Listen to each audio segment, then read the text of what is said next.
أعوذ بالله من الشيطان الرجيم. بسم الله الرحمن الرحيم. إن الحمد لله نحمده ونستعينه ونستغفره ونستهديه ونعوذ بالله من شرور أنفسنا ومن سيئات أعمالنا. من يهده الله فلا مضل له ومن يضلل فلن تجد له وليا مرشدا. وأشهد أن لا إله إلا الله وحده لا شريك له وأشهد أن محمدا عبده ورسوله بلغ الرسالة وأدى الأمانة ونصح الأمة وجاهد في الله حق الجهاد حتى أتاه اليقين.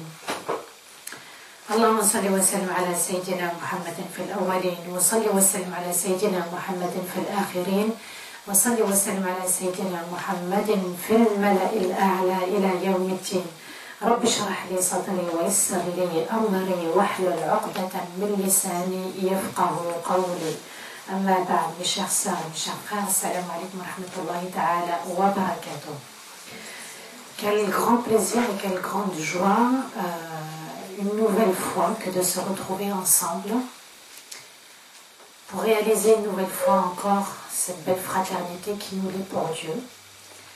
On se réunit une fois par semaine pour Dieu, on partage des moments pour Dieu, on vit ensemble. Donc ce moment, enfin, il est partagé aussi avec les anges, subhanallah, qui nous assistent. Et quel plus beau cercle et quelle plus belle amitié, celle où même les anges nous assistent, subhanallah.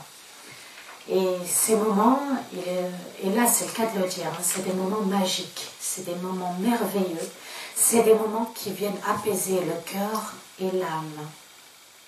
Et c'est important que de faire partie comme ça d'un cercle, de vivre sa foi avec les autres, de partager ce que le prophète a partagé avec les compagnons.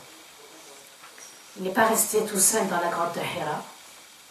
Quand le message est arrivé, il a partagé sa foi et la lumière du Coran avec les compagnons. Il était dans la vallée de la Mecque.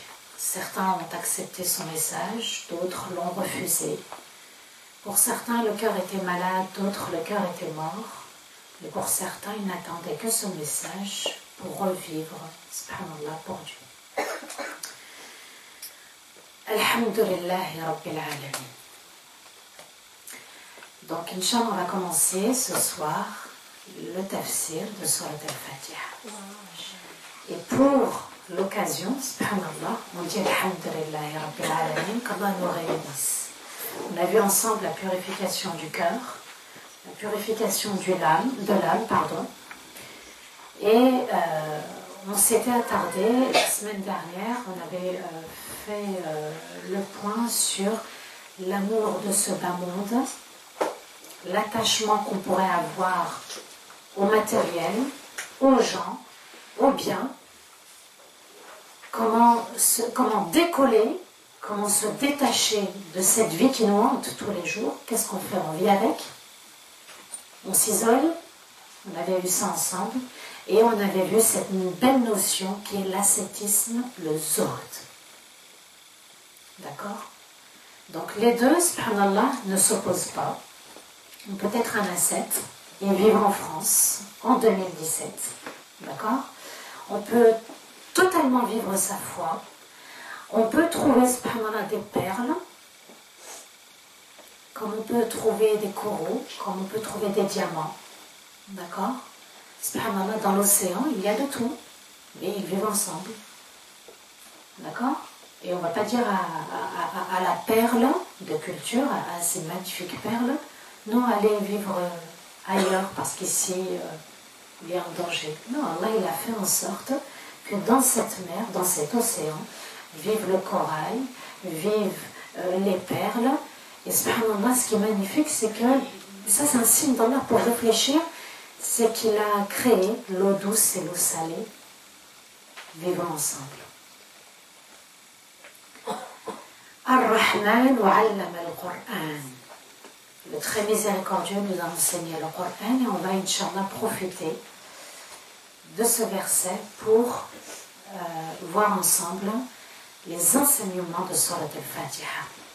Alors on a déblayé, on a essayé de purifier notre cœur et notre âme pour mieux comprendre et être réceptif, pour que le cœur et l'âme soient réceptifs à Surat Al-Fatiha Il a fallu faire un certain travail et Inch'Allah, on essaye à partir d'aujourd'hui de mettre la ferme intention par Allah, par l'aide d'Allah, l'intention à partir de maintenant de vivre Surat al-Fatiha dans chaque prière. Ne dites pas je vais essayer. Ne dites pas c'est pas pour moi, je suis très loin. Ne dites pas ça. Allah vous a créé. Si vous êtes ici aujourd'hui au rendez-vous, si vous profitez subhanallah de ce rappel, c'est qu'il est réservé pour vous. Donc, Allah est merveilleux, Surat al-Fatiha est sublime. On va essayer de vivre et subhanallah, essayez de la vivre réellement pendant que vous écoutez ce rappel. D'accord? Essayez de vous imprégner. Et faites comme si, subhanallah, c'était les débuts de la foi, les débuts de la révélation. C'est comme si vous étiez dans... comme si vous n'avez jamais entendu parler d'Al-Fatiha, que vous découvrez quelque chose. Comme un trésor que vous n'avez jamais vu. On vous l'ouvre devant vos yeux et vous êtes impressionné et subjugué. أعوذ بالله من الشيطان الرجيم بسم الله الرحمن الرحيم الحمد لله رب العالمين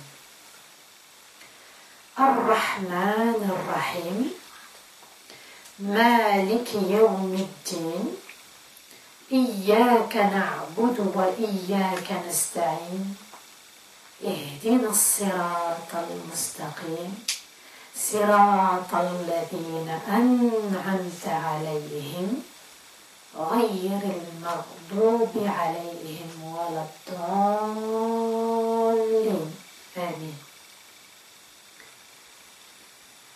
Cette sourate sublime qui est la Fatiha est la première sourate révélée entièrement. C'est pas anodin. La première sourate qu'Allah a révélée entièrement. Sachez que parfois, souvent, les sourates, elles sont révélées fragment par fragment. Et parfois, on peut avoir des versets médinois, d'autres mécois. Ils ont été révélés à la Mecque, d'autres à Médine. Nous avons des sourates révélées entièrement à la Mecque, entièrement à Médine. Mais Surat al-Fatiha a été révélée entièrement, complètement, dès qu'elle a été révélée. Et c'est en même temps la 6e sourate révélée. D'accord? Dans l'ordre, c'est la 6e. Mais c'est la première révélée entièrement. Et subhanallah, quand on ouvre le Coran, c'est sur Surat al-Fatiha que nos yeux vont se porter. Notre regard va se porter sur Surat al-Fatiha. Dès le début, subhanallah. Avant même Surat al-Baqarah, Surat al-Imran, al-Nisa, etc. jusqu'à Qul a'udhu bi rabbin nas. Donc le Coran débute par cette magnifique sourate. C'est une sourate entièrement bénie. Et on verra, Inch'Allah, comment est-ce qu'elle est bénie. C'est une sourate, subhanallah, qui est imposée dans chaque prière. Que vous fassiez salat al-janaza, la prière funéraire sur le mort. Que vous fassiez salat al-istikhara, c'est surat al-Fatiha qu'on va réciter. Que vous fassiez les nawafil, avant chaque prière, après chaque prière, enfin, ça dépend. Que vous fassiez salat al-hajj, etc. Vous aurez toujours surat al-Fatiha à réciter. Et d'ailleurs, le prophète nous dit la salata illa bi fatihat al-kitab. On ne prie pas aucune prière, on ne peut prier aucune prière sans, il l'appelle fatihat al-kitab, celle qui va ouvrir le livre sacré. Il y a eu ikhtilaf sur le fait qu'elle soit médinoise ou mécoise. Certains vont dire qu'elle est médinoise, d'autres ont dit qu'elle était mécoise. Une troisième version qui dit certains versets sont médinois, d'autres sont mécois. Elle a été révélée lorsqu'Allah va décréter la prière. Certains savants pensent qu'elle a été révélée à Médine lorsqu'Allah va faire changer la Qibla. La Qibla était orientée vers Jérusalem, Bayt al-Maqdis. Puis, Allah Azza wa Jal va satisfaire le souhait de son prophète, sallallahu alayhi wa sallam, qui voulait que la Qibla soit vers la Kaaba parce que la Kaaba lui manquait. Il venait de faire le Hijra, la Kaaba lui manquait, il n'osait pas invoquer Allah Azza wa Jal. Allah, pour lui faire plaisir, il va décaler la Qibla de Jérusalem vers la Mecque. Il a été critiqué là-dessus, les Juifs l'ont critiqué là-dessus, subhanallah, ils vont critiquer les musulmans. L'imam al-Qurtubi explique qu'elle a bien été révélée à la Mecque et les savants disent que c'est la ville le plus vraisemblable. D'accord? Apparemment, elle a vraiment été révélée à la Mecque et il se base, subhanallah, sur le verset 87 où Allah Azza wa Jal nous dit وَلَقَدْ آتَيْنَاكَ de sourate al-Hijr, pardon. وَلَقَدْ آتَيْنَاكَ سَبْعًا مِنَ الْمَثَانِ وَالْقُرْآنِ الْعَظِيمِ. Nous t'avons révélé les 7 versets qui se répètent, ainsi que le Coran sublime. Voilà l'argument sur lequel il se base pour expliquer que, puisque sourate al-Hijr est mécoise, ce verset vient affirmer que sourate al-Fatiha a été révélée à la Mecque.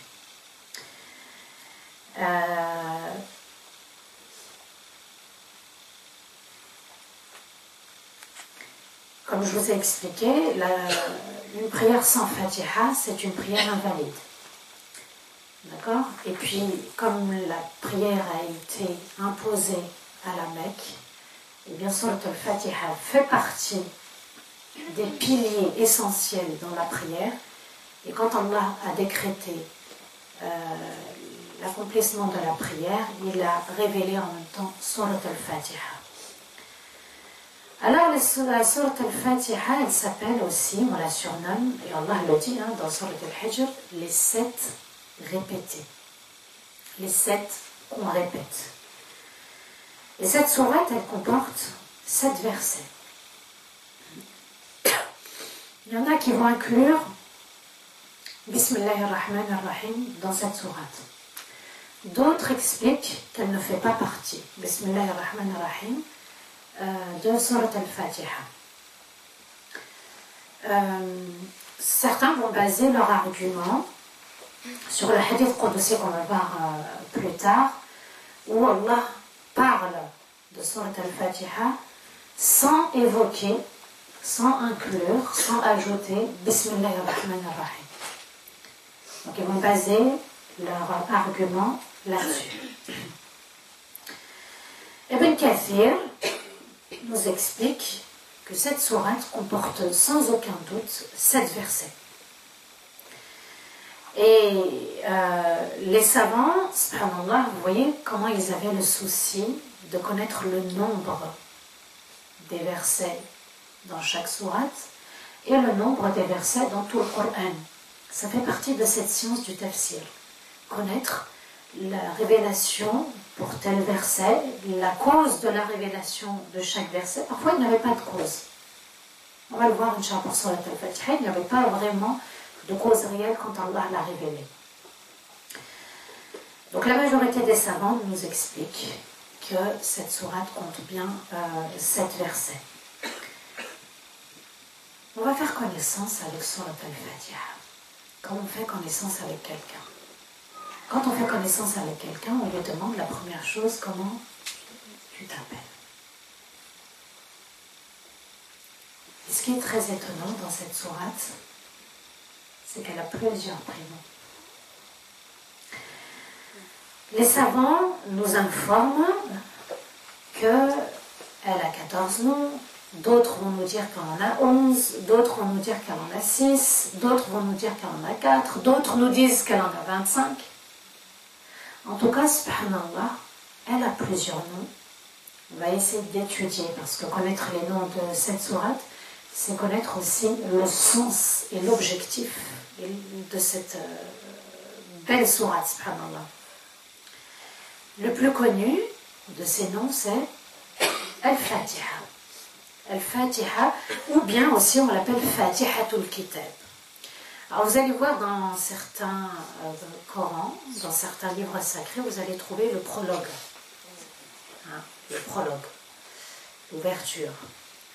On l'appelle aussi Fatihatul Kitab, c'est celle qui va faire l'ouverture sur les autres sourates, sur tout le Coran.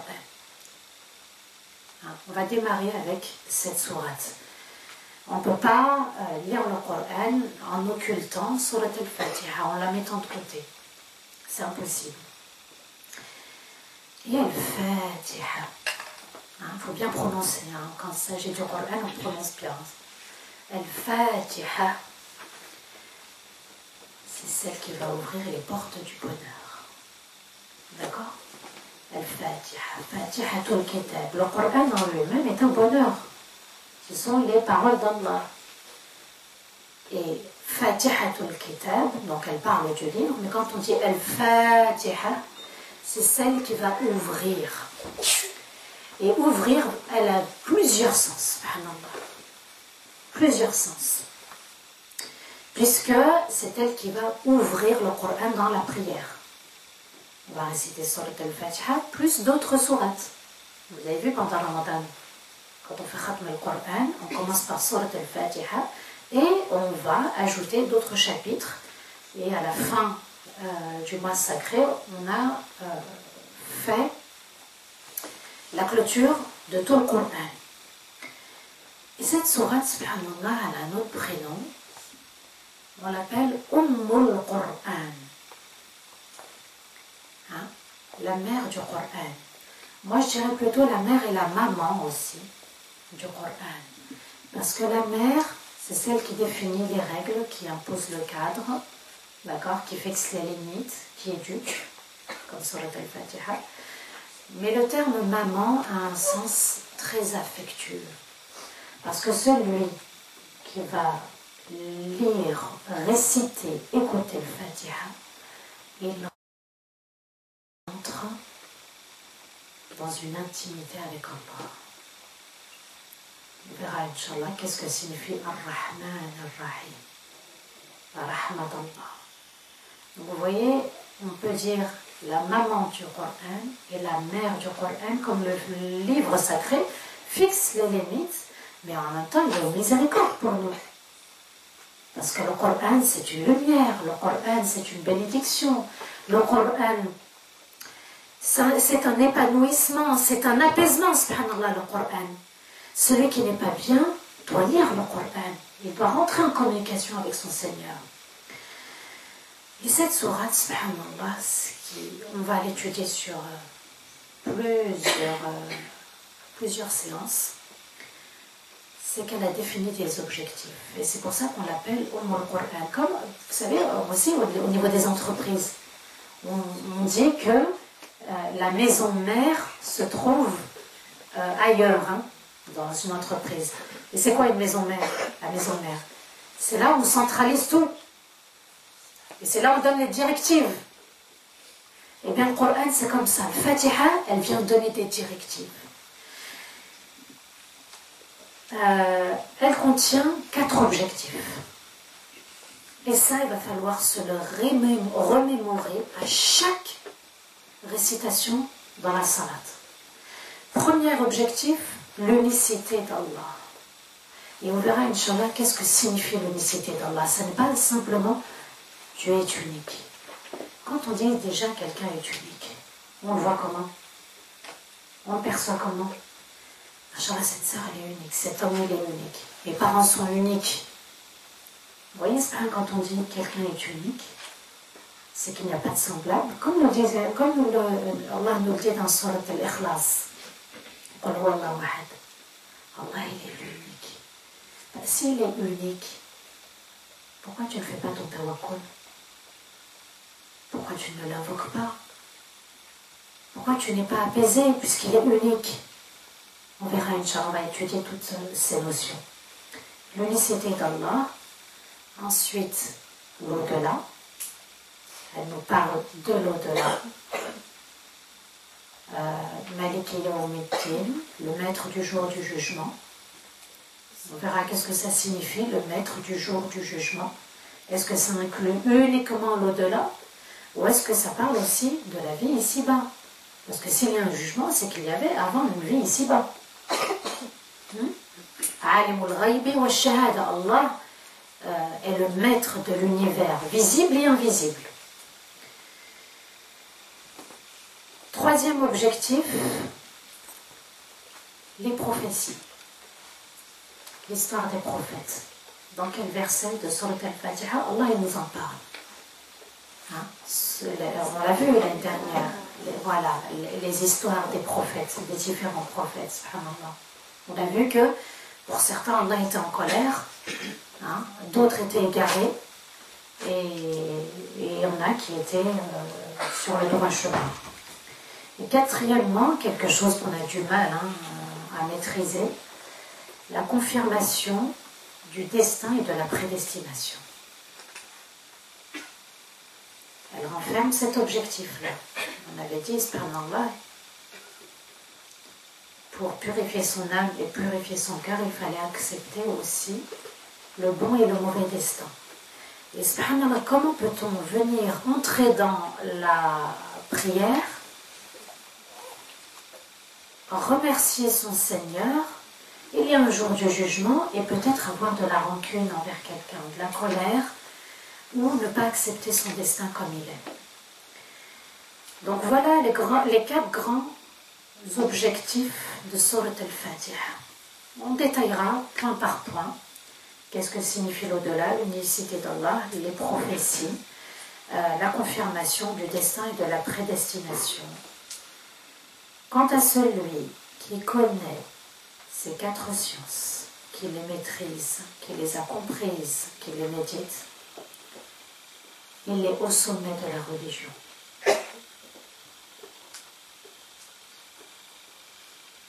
Il est tout en haut.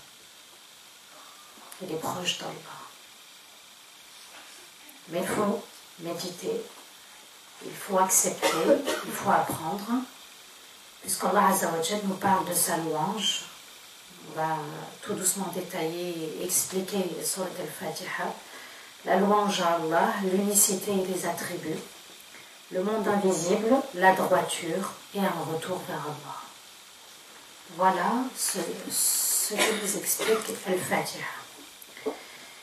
Et subhanallah, celui qui médite, celui qui comprend Surat al-Fatiha, est comme celui qui connaît l'ensemble des livres sacrés. L'ensemble des livres. Il a compris le message qu'Allah nous a transmis, envoyé à travers Jibril. Et celui qui maîtrise et comprend sera élevé. Donc, Al-Fatiha, vous voyez que ce n'est pas une simple sourate. Ce ne sont pas des versets qu'on récite. Allahu Akbar, Alhamdulillah, Subhana Rabbi al-Azim, Sami Allah liman hamida, Subhana Rabbi al-A'la, Tahiyyat, Salam Salam.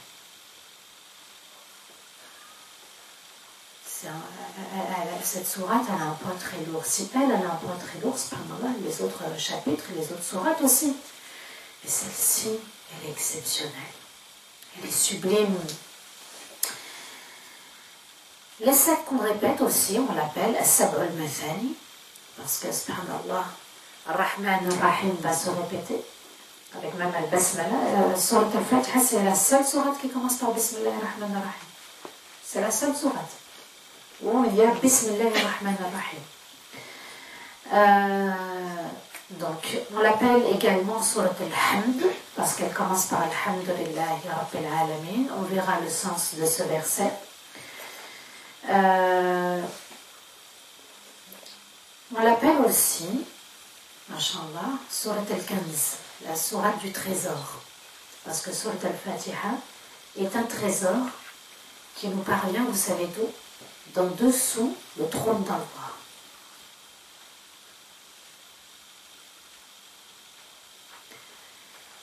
On l'appelle aussi également Surat al-Waqiyah, celle qui vient protéger. Vous voyez, subhanallah, qu'on peut se protéger par Surat al-Fatiha. Et que si on la récite continuellement dans la salat, c'est aussi un moyen de se protéger. parce qu'elle nous protège des différentes maladies, des maladies du cœur. Si on la médite bien, moi quand je parle de Surat al-Fatiha, et pour bénéficier de ces vertus, il faut se rapprocher d'Allah, il faut se rapprocher du sens de cette Fatiha et de la méditer. Elle nous protège des difficultés, de la mauvaise mort aussi, subhanallah. On avait, il y en a qui nous rapportent, subhanallah, des personnes qui étaient décédées, des personnes pieuses. Maintenant, j'ai oublié son nom.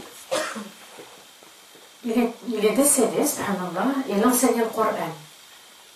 Et on l'a vu après sa mort en rêve, et on lui a demandé comment Allah s'est comporté avec toi.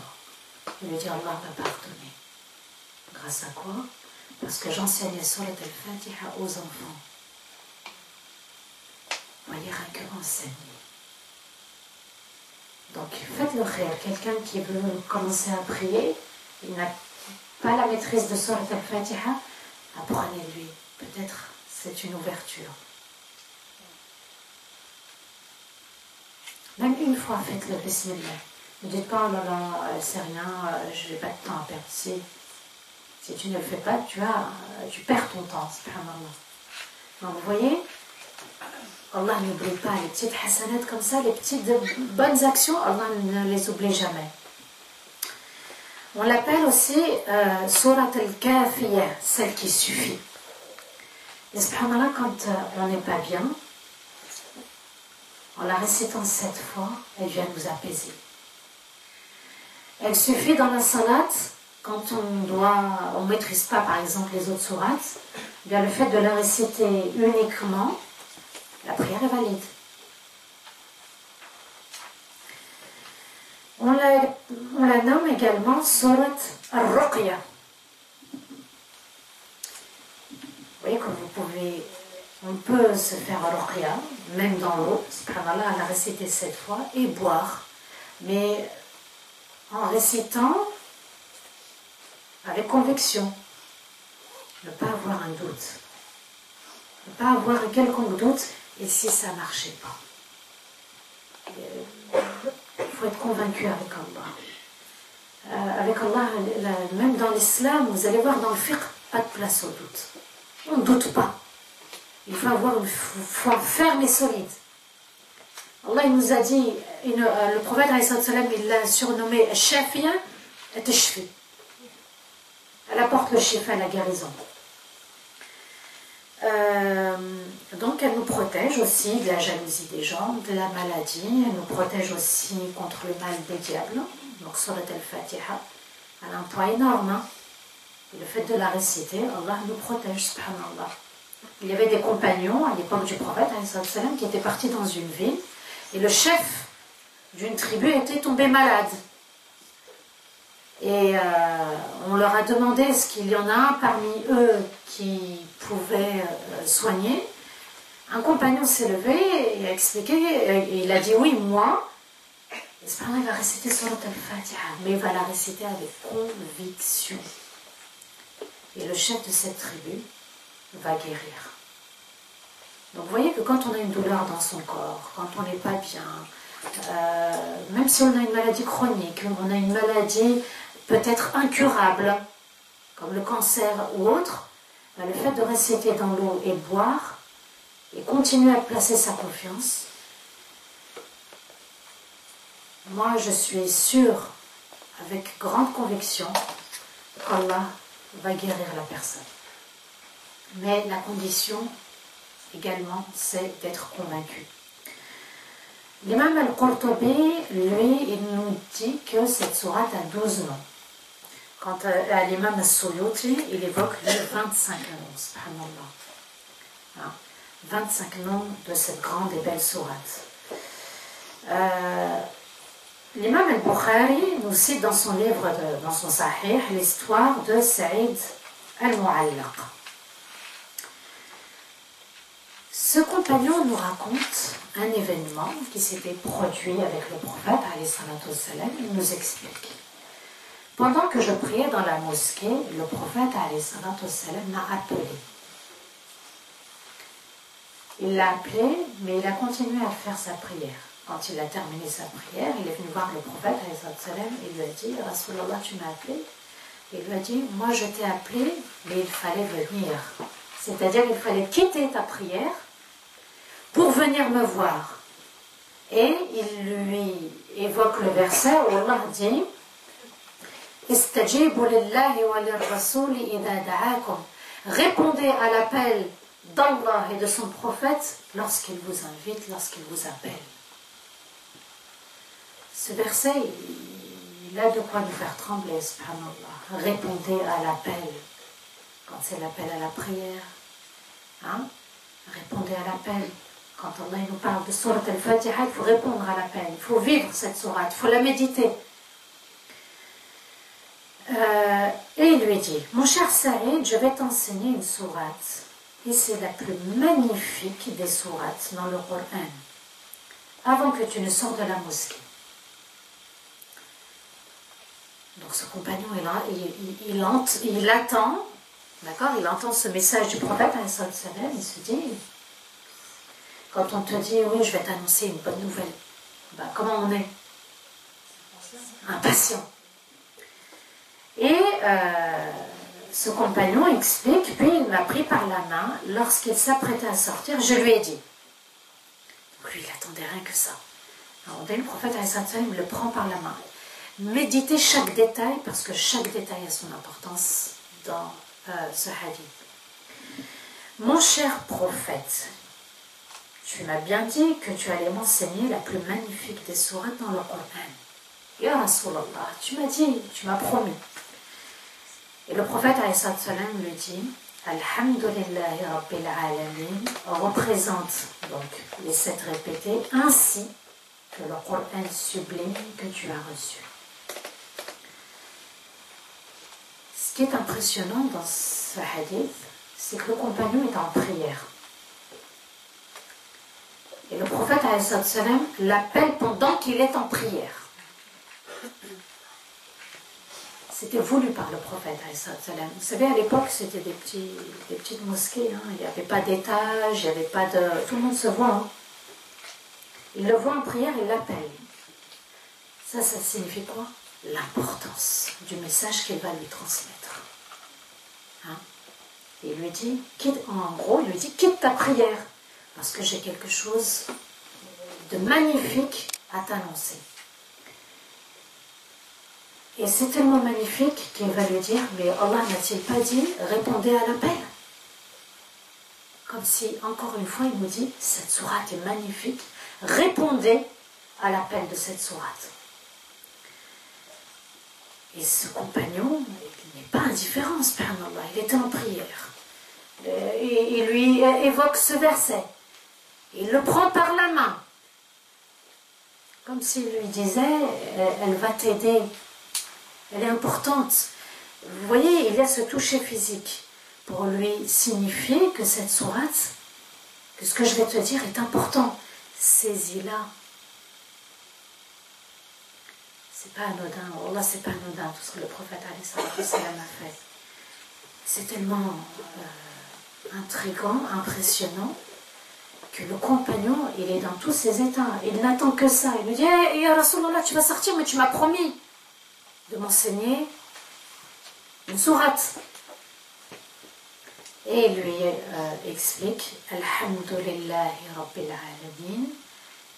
Cette sourate représente les 7 répétés et elle représente le Coran sublime que tu as reçu. Il lui donne ce message pour lui dire, médite cette sourate, va vers cette sourate, c'est un trésor caché. Vous voyez toute cette mise en scène du prophète, c'est pour susciter la curiosité, pour nous expliquer que Surat al-Fatiha, ça n'est pas quelque chose qu'on laisse aux oubliettes. Un jour, alors que Jibril était chez le prophète, quand subitement, Jibril entend un bruit assourdissant. Et ce n'est pas un bruit qui vient de la maison d'à côté, du voisin ou de la rue. Hein. C'est un bruit qui vient du ciel. Jibril l'a entendu et il dit au prophète, alayhi salatu wassalam, ce bruit-là, c'est le bruit d'une porte qui vient de s'ouvrir pour la première fois. Et un ange vient de descendre pour la première fois aujourd'hui. L'ange donc descend, il salue le prophète alayhi salatu wassalam, il salue Jibril alayhi salam, et il dit au prophète sallallahu alayhi wa sallam, je t'annonce la bonne nouvelle. Oui, subhanallah, c'est toujours une bonne nouvelle. Al-Fatiha. Quand on dit à quelqu'un, quand on entend de nos parents, qu'Allah te donne une bonne nouvelle, qu'Allah t'ouvre les portes du bonheur. Et là, c'est une porte qui vient de s'ouvrir. Subhanallah, elle vient du ciel.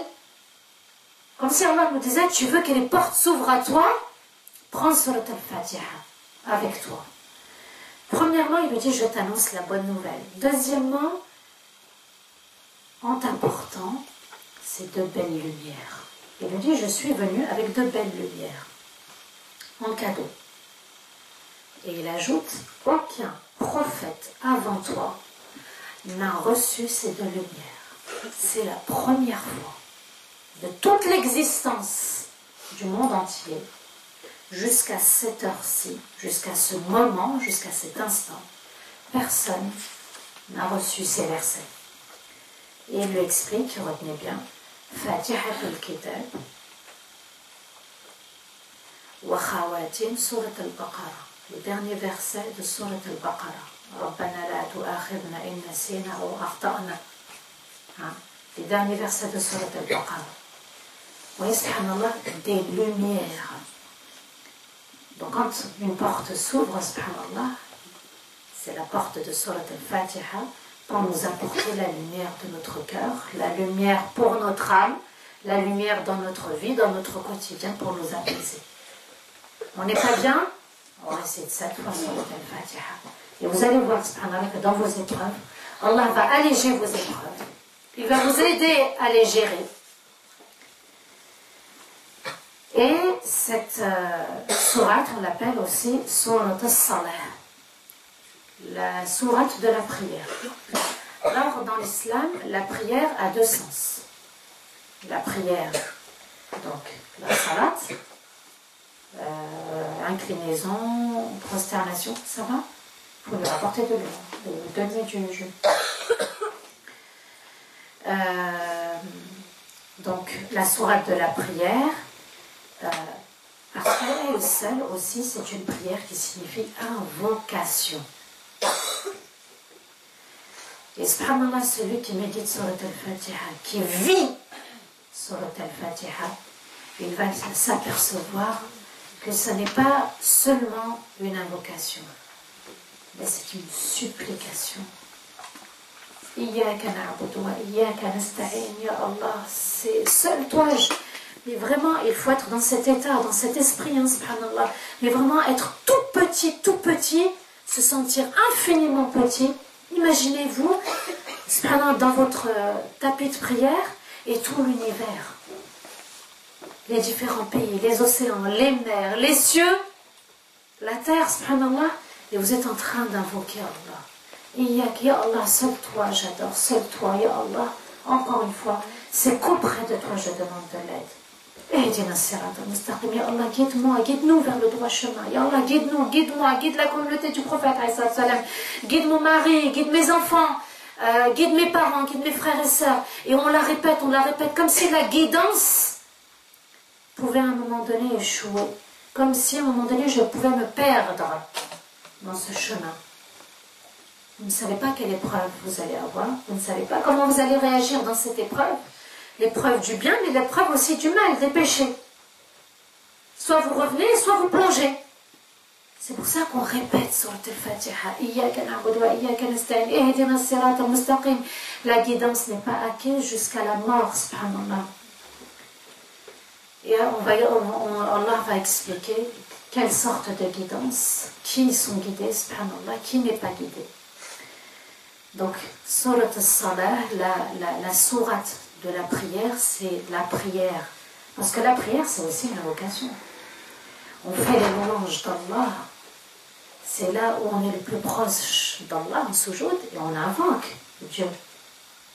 L'invoquer, c'est aussi le glorifier. C'est le rendre magnifique, sublime, grand, beau, majestueux. C'est ça aussi,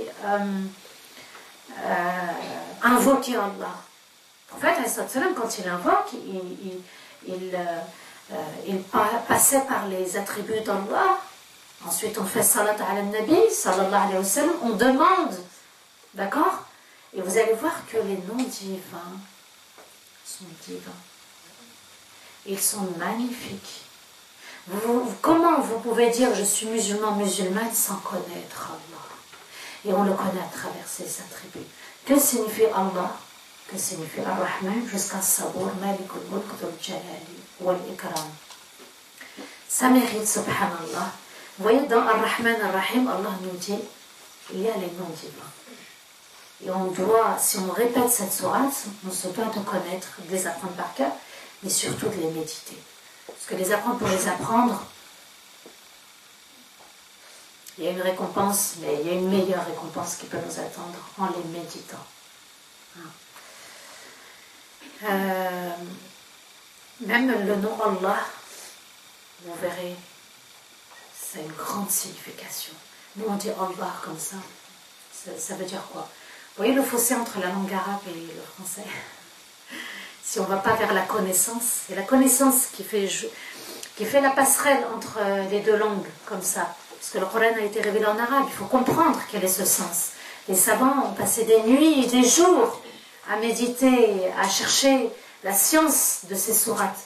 Et pourquoi nous, on se dit, oh bah tiens, j'ai fait mes 5 prières, tout va bien. C'est vrai, ici ça peut aller mieux, et encore mieux, et s'élever auprès d'Allah Azza wa Jalla, c'est ce qu'on cherche. On ne peut pas aspirer à une vie de routine. Ce qui nous différencie des autres, c'est juste 5 prières en plus. Peut-être le voile, la barbe.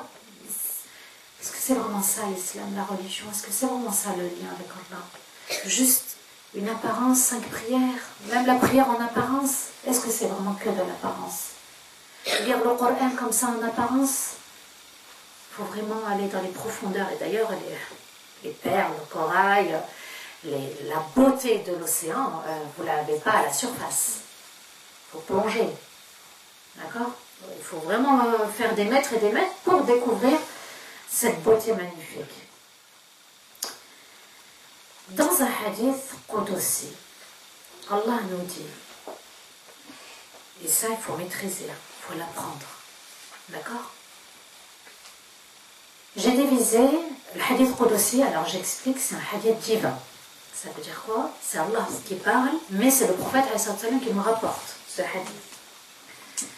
J'ai divisé la prière en 2 parties. Entre moi et mon serviteur. Et mon serviteur aura ce qu'il a demandé. Lorsque le serviteur dit Alhamdulillahi Rabbil Alamin, Dieu dit, mon serviteur me loue, me remercie. Hamidani Abdi. Il faut bien apprendre, hein, parce que vous allez voir qu'il est important, quand on va réciter le Fatiha, de s'arrêter verset par verset. Vous voulez méditer, vous voulez évoluer, vous voulez vous rapprocher d'Allah, récitez ni à voix haute, ni à voix basse, et verset par verset. Même si je laisse une pause de 5 secondes. D'accord? Parce que quand on va trop vite, on loupe beaucoup de... Celui qui mange vite et celui qui prend son temps pour manger, est-ce qu'il savoure de la même façon? Non. Al-Fatiha. Où que vous soyez, même si vous êtes pressé, au moins la Fatiha, allez-y tout doucement. Et vous allez voir, subhanallah, quand vous allez aller tout doucement dans Surat Al-Fatiha, vous allez aller tout doucement dans Salat. Et le Subhan Rabbi al-A'la, Subhan Rabbi al-Azim, ça va être Subhan Rabbi al-A'la, Subhan Rabbil Azim. Pureté. Pureté, Allah, il n'a pas de défaut. D'accord? Si vous avez... Mais ça va venir. Moi, je suis confiante et je suis persuadée que nous tous, nous pouvons arriver à une prière. Vous allez voir, subhanallah, ça va venir. Je vous ai dit, dès le début, mettez l'intention. Tout doucement. Ça va commencer pas à pas. Vous allez commencer à réciter Surat al-Fatiha tout doucement dans la salat.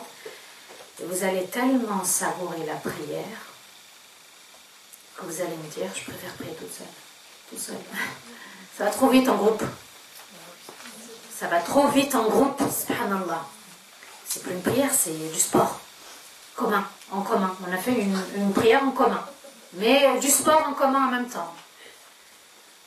Et subhanallah, vous allez voir. Vous allez prendre goût. Vous allez attendre la prière. La prochaine prière, vous allez vouloir l'attendre. Tellement vous allez goûter, subhanallah. Les larmes vont couler. Parce que vous avez vraiment médité, vécu.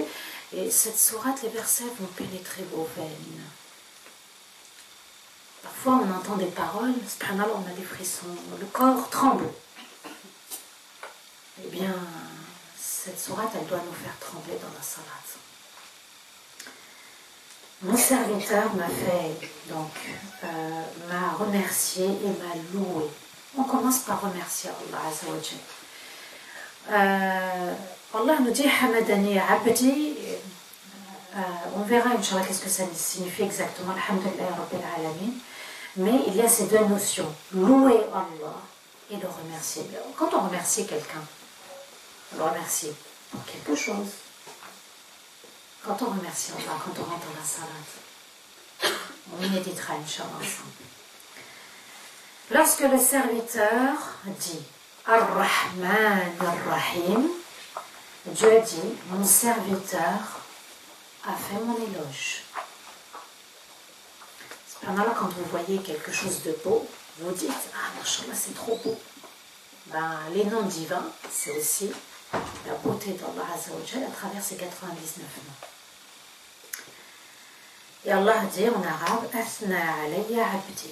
Athna alayya abdi. Hamadani abdi. Athna alayya abdi.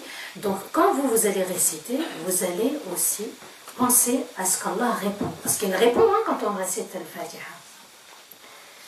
Lorsque le serviteur dit Malik Yawmiddin, le maître du jour du jugement, Dieu dit, mon serviteur me glorifie, d'accord? Et dans une autre version, mon serviteur s'en remet à moi. Et c'est ça quand on dit j'ai pardonné. Et qu'on ne n'oublie pas, parce qu'il y a un jour du jugement. On doit pardonner entièrement à quelqu'un. Il ne faut pas que cette rancune, cette colère nous hante, sinon elle nous empêche d'avancer. Hamadani abdi, athna alayya abdi. Et pour le jour du jugement, Allah nous dit Majjadani abdi. Mon serviteur m'a glorifié. Dans une autre version, il s'en remet à moi. Et lorsque le serviteur dit Iyyaka na'budu wa iyyaka nasta'in, vous voyez la shadda. Vous savez tous c'est quoi une shadda. C'est pour insister. Iyyaka. Il faut vraiment le vivre. Hein? Iyyaka. C'est pas iyyaka. Iyyaka. Cette shadda, elle doit nous dire seul et uniquement toi, ya Allah. Nous adorons et nous demandons uniquement à toi et seulement à toi l'aide. Dieu dit, ceci est entre moi et mon serviteur. C'est pas fini. Et mon serviteur aura ce qu'il a souhaité. C'est magnifique. Allah, il te répond. Il te dit, tu m'adores et tu veux mon aide, je répondrai. Je t'offrirai mon aide. Je t'apporterai toute mon aide. Parce que tu m'as dit, seulement à toi, ya Allah. Vous voyez, Allah, il exauce. Quand on a dit ça, subhanallah, il y a une chose qui traverse l'esprit, c'est le tawakkul, s'en remettre à Dieu. Et pour ça, il faut vivre l'aide d'Allah, puisque il n'y a que lui, seul Allah nous adorons, nous l'aimons d'un amour intense. Eh bien, c'est auprès de lui qu'on demande de l'aide. On demande en général l'aide à qui? Auprès des gens qu'on aime. Hein? On ne va pas demander de l'aide à des gens qu'on apprécie guère, ou on demande de l'aide à Allah Azza wa Jal, le miséricordieux. Et lorsque mon serviteur dit Ihdina as-sirata al-mustaqim, guide-nous vers le droit chemin, Sirata alladhina an'amta alayhim, donc la voie ou le chemin de ceux dont tu as comblé de tes bienfaits, Ghayril maghdubi alayhim, non de ceux dont ta colère s'abat sur eux, Wala dallin, et Allah, non de ceux qui sont égarés.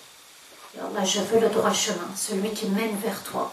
Et Allah, épargne-moi le chemin de ceux qui sont loin de ton amour, qui sont vers les péchés, qui sont égarés, ceux dont tu es en colère. On a vu les Ben Israël, avec Moussa alayhi salatu wassalam, comment Allah était en colère contre eux.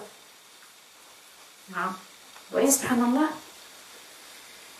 Donc, la guidance, Allah nous dit, ceci est pour mon serviteur, et mon serviteur aura ce qu'il a souhaité. Vous voyez, encore une fois, subhanallah, 2 fois Allah nous dit, j'exauce, tu auras ce que tu voudras, j'exauce ton souhait, de te guider, de t'accorder de mes bienfaits. Les bienfaits, c'est quoi? C'est tout, subhanallah, tout ce qui est de bon, qui peut nous rapprocher d'Allah. Allah peut nous rapprocher par la guidance, par la science, par la nourriture licite, par un bon conjoint, par le fait de faire le tawakkul, d'avoir une foi solide, de vivre le Fatiha, c'est un bienfait, subhanallah. An'amta alayhim, c'est de vivre surat al-Fatiha, de profiter de ce trésor qui vient de sous le trône d'Allah. Hein? De vivre ces 2 lumières, subhanallah, une de ces 2 lumières qu'Allah a envoyée à travers cet ange qui va descendre sur terre pour la première fois. Vous voyez que surat al-Fatiha, subhanallah, le hadith Qudsi est rapporté par Muslim, Tirmidhi, Ibn Majah, Malik, Abu Daoud, An-Nasa'i, subhanallah. C'est rare où je trouve un hadith où il y a toutes ces personnes qui citent le hadith. Vous voyez, subhanallah, comment Allah a béni cette sourate.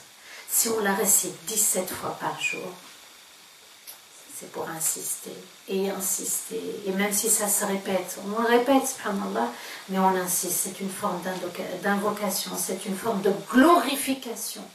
Alhamdulillah, Ya Allah, tu m'as permis de venir à toi. Ya Allah, tu m'as permis de rentrer en salat. Ya Allah, tu m'as permis juste avant de faire mes ablutions et de me purifier de mes péchés. Hein? Ya Allah, tu m'as permis de t'adorer. Alhamdulillah. Ya Allah, je viens vers toi, mais je te dis Alhamdulillah, même si tu m'as envoyé des épreuves qui sont assez difficiles. Alhamdulillah, Ya Rabbil Alamin. D'après Abdullah bin Jabir, le prophète alayhi salatu wassalam a dit: veux-tu que je t'annonce la meilleure sourate dans le Coran? Akhyaru soura, akhyaru, il y a le mot khir dedans. C'est la sourate qui t'apportera le plus de khir, le plus de bonheur. Et il lui dit: oui, Rasulallah, enseigne-moi. Et il lui dit: lis Alhamdulillahi Rabbil Alamin, jusqu'à ce que tu termines la récitation de cette sourate. Vous voyez, le prophète, deux fois, il dit: tu dis Alhamdulillahi Rabbil Alamin. Quand il veut enseigner une sourate, notamment surat al-Fatiha, il dit Alhamdulillahi Rabbil Alamin. Cette sourate, vraiment, il faut s'en imprégner et de se dire, quand on dit Alhamdulillah, c'est Alhamdulillah. Mais vous ajoutez Rabbil Alamin, le maître de cet univers. Comment maîtrise-t-il tout cet univers? Et moi, je suis incapable de faire le tawakkul, d'accepter le destin. C'est le roi dans son royaume. Je ne suis qu'un invité. Il m'invite à Surat al-Fatiha, il m'invite dans cette salat, il m'invite à vivre ma foi, il m'invite à partager cette fraternité. Et je ne suis pas à la hauteur. Subhanallah, j'ai du mal à me lever le matin, j'ai du mal à obéir à Dieu, j'ai du mal à faire mes prières à l'heure, subhanallah. Donc vous voyez, on va commencer par dire Alhamdulillahi Rabbil Alamin, le remercier de nous avoir accordé le tafsir de cette sourate, de vivre cette sourate au quotidien. Et Allah va nous offrir encore une chambre, des jours et des jours où on va rentrer et méditer cette sourate qui est très très importante. On ne peut pas la mettre de côté. On ne peut pas la réciter qu'avec nos lèvres. Le cœur doit vivre cette sourate. L'âme doit s'éduquer par cette sourate. Walhamdulillahi Rabbil Alamin. Subhana rabbika rabbil izzati amma yasifun wa salamun ala al-mursalin walhamdulillah. اللهم بلغنا رمضان